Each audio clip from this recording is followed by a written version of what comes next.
Fala galera, beleza? Tranquilo? Vamos lá para mais uma aula sobre eletroquímica. Hoje nós vamos falar sobre a eletrólise aquosa. Na nossa última aula nós falamos sobre a eletrólise ígnea, que é um pouquinho mais simples, e hoje nós vamos falar sobre a eletrólise aquosa e alguns detalhes que nós temos aqui. Primeira coisa, quando nós temos uma eletrólise aquosa, como o próprio nome já fala, nós temos em meio aquoso um eletrólito dissolvido. Esse eletrólito pode ser aqui um composto iônico, que é o que acontece na maioria dos casos, ou ainda isso pode ser um ácido, porque o ácido, apesar de ser um composto covalente, sofre ionização, gerando carga positiva e carga negativa, permitindo a passagem de corrente elétrica, assim como o composto iônico, que é formado por metal e ametal, que também forma cátion e ânion, permitindo a passagem de eletricidade, certo?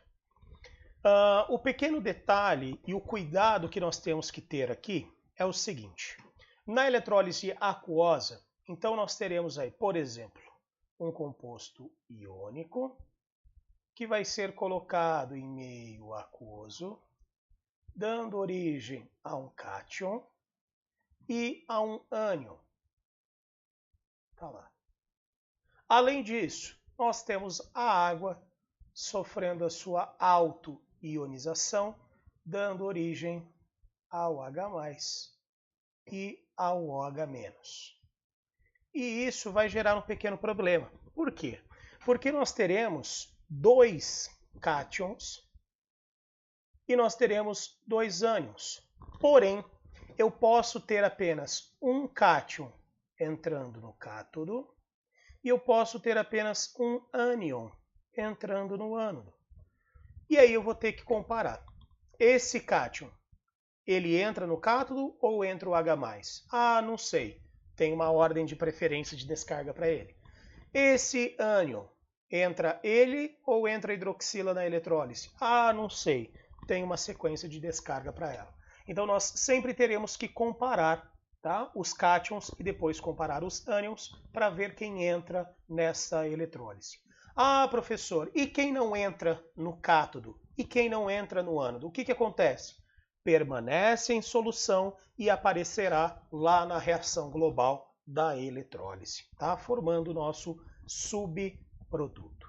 Qual que é a preferência de descarga que nós temos? Para os cátions, nós temos aqui metais da família 1A, metais da família 2A, alumínio, hidrogênio e depois os outros metais. Então, por exemplo, vamos supor que esse cátion seja o cálcio. O cálcio é um elemento da família 2A. Então, entre o cálcio, que é um metal alcalino terroso, e o hidrogênio, quem tem a preferência de descarga? O hidrogênio. Então, é ele quem entra no cátodo e aí o cálcio sobra na solução. Beleza?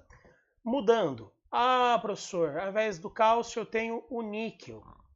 Então, entre níquel e hidrogênio, quem que entra na eletrólise? Preciso analisar.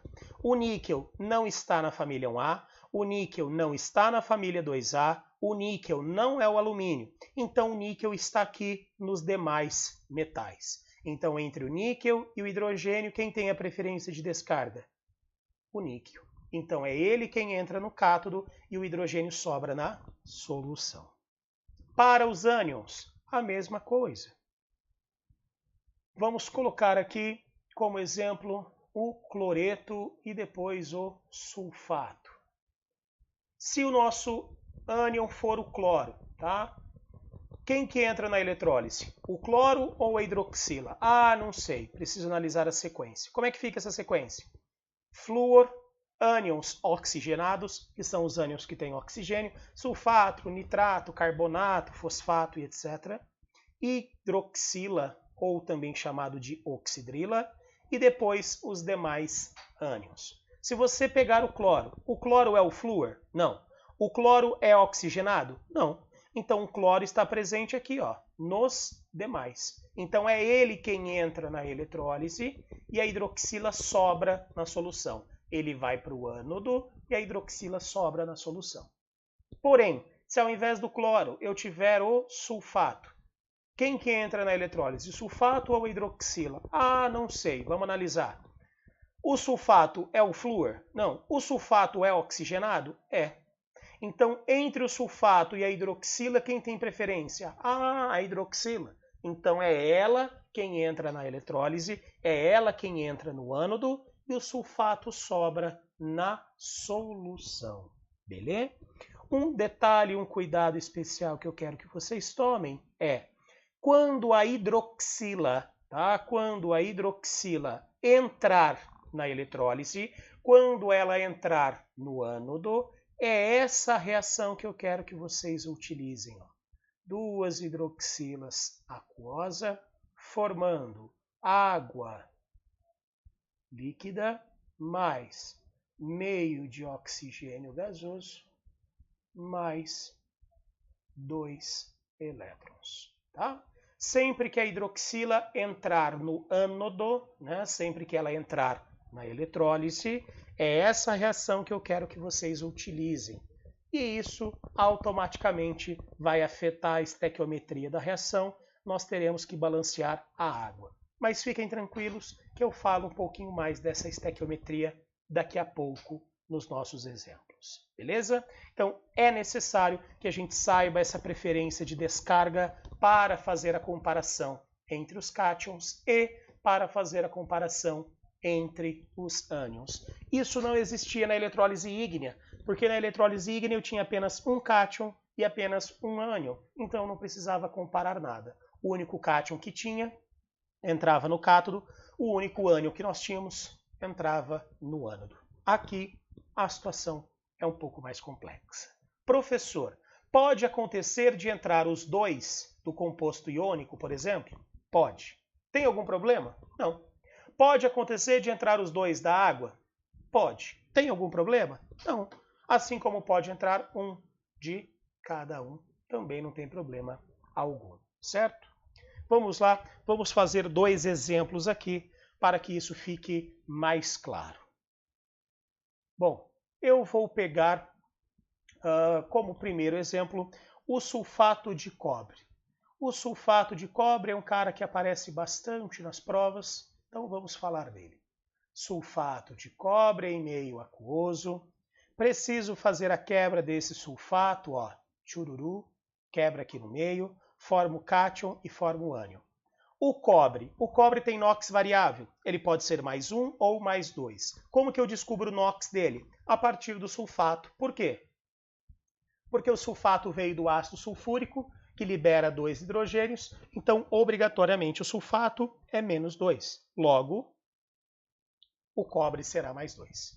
Com isso, nós vamos dar origem ao cobre mais 2 aquoso mais sulfato menos 2 aquoso. Se isso é uma eletrólise aquosa, nós temos água dando origem ao H+ aquoso e a hidroxila aquosa. Pronto. Teremos o polo negativo, que na eletrólise é o cátodo, e o polo positivo, que na eletrólise é o ânodo. O que vai rolar aqui? Comparação. Vamos lá. Lembrando da sequência dos cátions. Quem que nós temos aqui nos cátions? Família 1A, família 2A, alumínio, hidrogênio e os demais. Certo? Quanto mais à direita, maior é a preferência de descarga. Comparando cobre com o hidrogênio. O cobre não está presente na família 1A, o cobre não está na família 2A, o cobre não é o alumínio, então significa dizer que o cobre estará aqui nos demais. Então, entre ele e o hidrogênio, quem tem a preferência de descarga é o cobre mais 2. Mesma coisa, eu preciso fazer a comparação para os ânions. Então, no caso dos ânions, o que nós temos? Flúor, ânions oxigenados, hidroxila e os demais. Quanto mais à direita, maior é a preferência de descarga da eletrólise. Sulfato. O sulfato é o flúor? Não. O sulfato é oxigenado? É.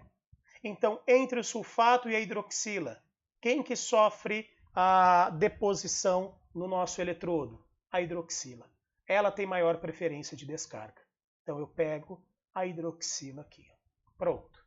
Descobri quem vai participar da eletrólise. Agora eu começo a montar as reações. Cuidado que eu quero que vocês tomem. Quando a hidroxila entra na eletrólise, nós não podemos nos esquecer que é essa reação que nós devemos utilizar. E para montar essa reação, do que eu preciso? De 2 hidroxilas. Se você parar para analisar, eu tenho apenas uma hidroxila aqui. Então, obrigatoriamente, o que você precisa fazer já com a reação da água? Você já precisa multiplicar essa reação por 2. Por quê? Para que você fique com 2 hidroxilas e possa escrever a reação da hidroxila aqui, ó. 2OH- aquoso, formando água líquida, mais meio de O2 gasoso, mais 2 elétrons, certo? O cobre é um cátion, vai para o cátodo. Cobre mais 2, aquoso. Se ele está no cátodo, ele sofre redução, então ele ganha elétrons. Quantos elétrons ele vai ganhar? Depende da carga dele. Se a carga dele é mais 2, ele recebe 2 elétrons. Passando para cobre 0, que é o cobre metálico. Ponto. E agora? Agora eu vou fazer a soma das 4 reações. O lucro, professor, das 4? Sim. Lá na eletrólise ígnea eram apenas 3. Aqui, como eu tenho a reação da água, acaba subindo para 4. Tá? Para fazer essa soma, mesma coisa. Eu preciso verificar o número de elétrons. O número de elétrons do cátodo precisa ser igual ao número de elétrons do ânodo. Se não for, eu preciso balancear. Nesse caso, já está tudo filé. 2 elétrons na direita, 2 elétrons na esquerda. 2 hidroxilas na esquerda, 2 hidroxilas na direita, cobre na direita, cobre na esquerda. Cuidado! A reação da hidroxila gera uma água líquida. E aqui eu tenho 2 águas líquidas. Então o que eu preciso fazer? Simplificar. Corto, fica apenas com uma e corto. Essa água vai embora. Tá? E agora, soma tudo o que sobra. Simbora. O que sobrou?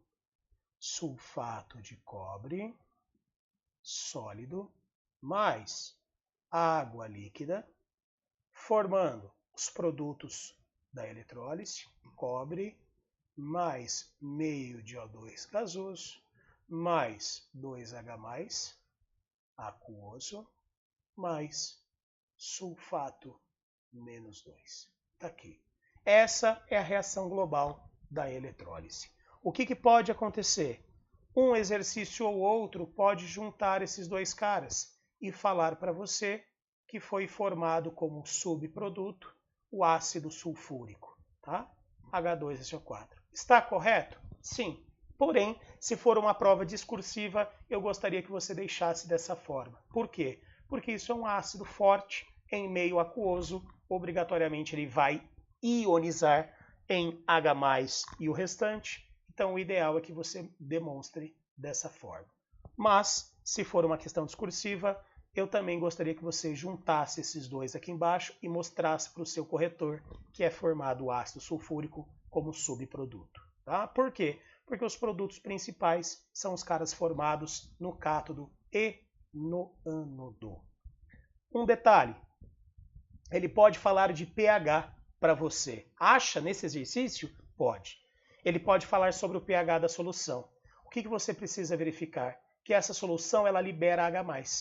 Se essa solução libera H+, significa dizer que essa solução, ao final do processo, será uma solução ácida. Por quê? Porque eu formei H+. E se eu formo H+, eu diminuo o valor do pH. Então o pH será menor do que 7. Essa solução pode ser uma solução ácida. O que ele ainda pode fazer para você?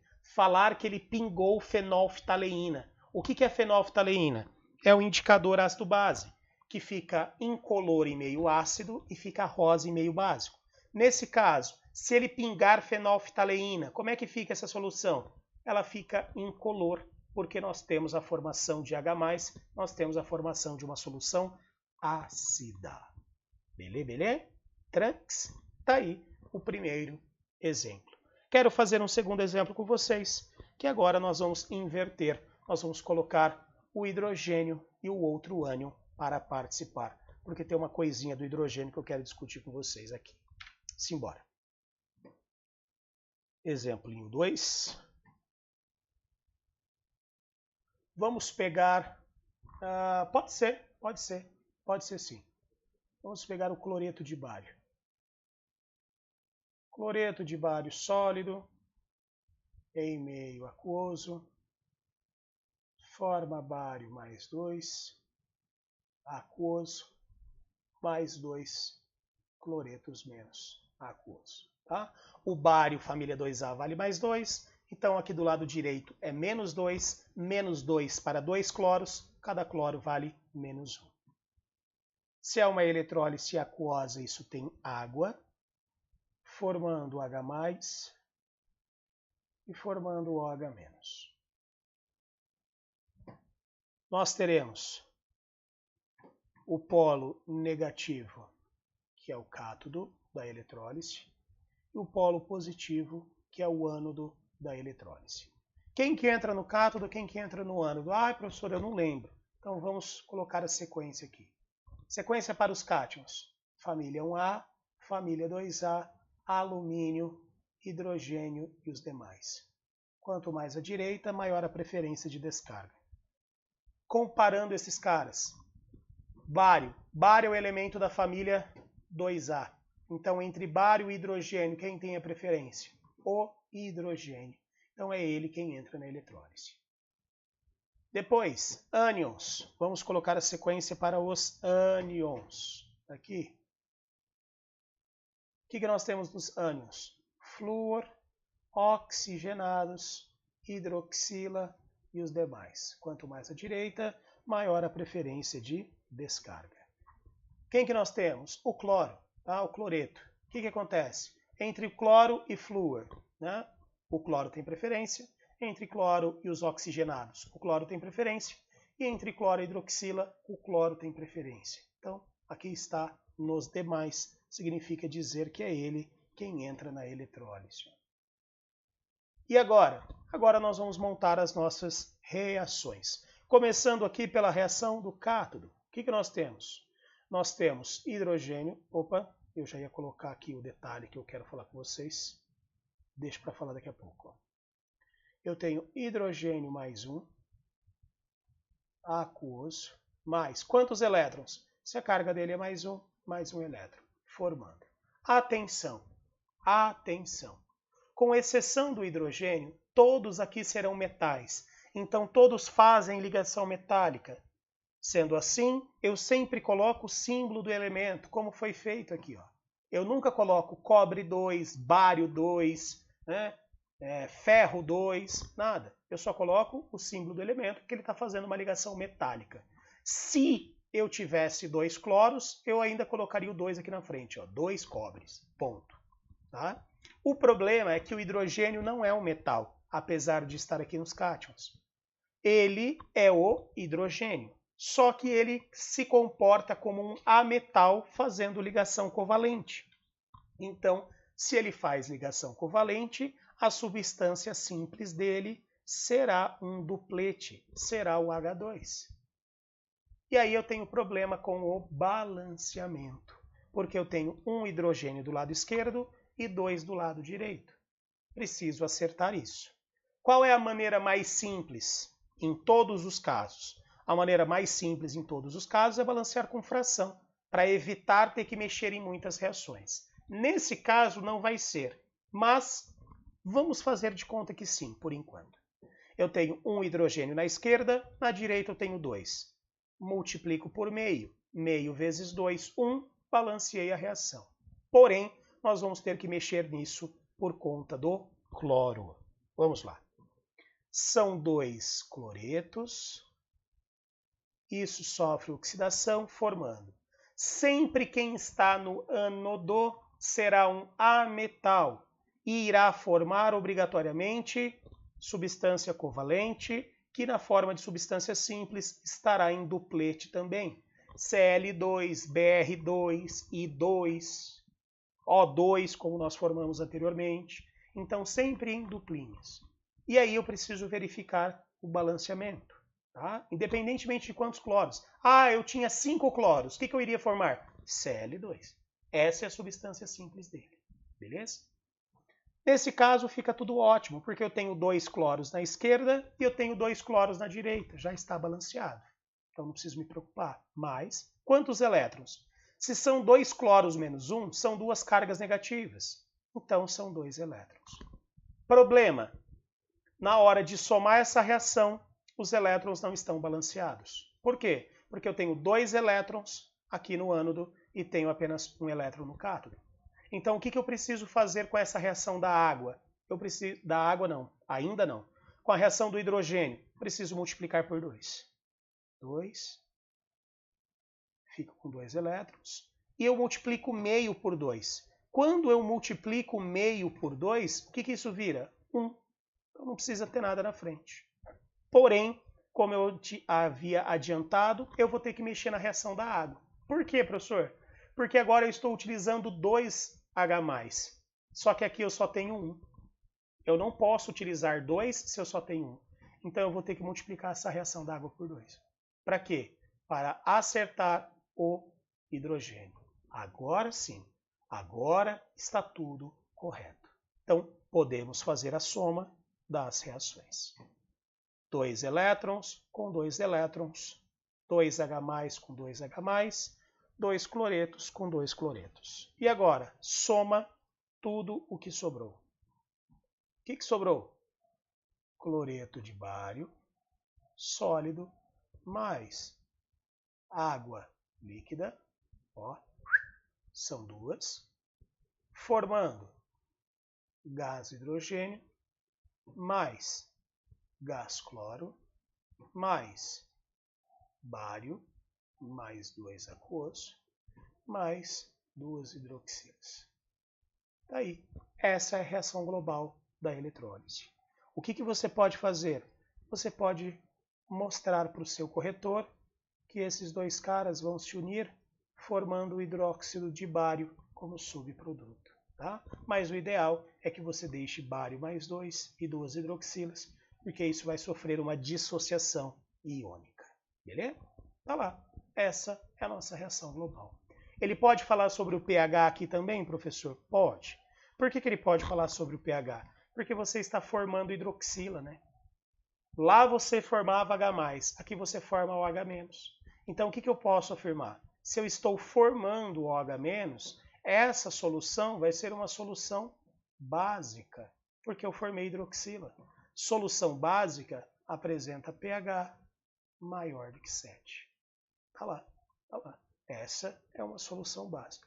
Se ele pingar fenolftaleína, qual é a cor dessa solução ao final do processo? A solução fica rosa. Por quê? Porque a fenolftaleína é o indicador ácido-base que fica rosa em meio básico, que é justamente a situação aqui. Beleza? Maravilha? Tá lá. Essa foi a nossa aula sobre eletrólise aquosa. Eu venho numa próxima aula falando para vocês sobre a parte de cálculo, né? Sobre a parte de estequiometria da eletrólise, que é a lei de Faraday. Mas isso só numa próxima aula. Fiquem todos com Deus, um grande abraço, até a próxima. Falou!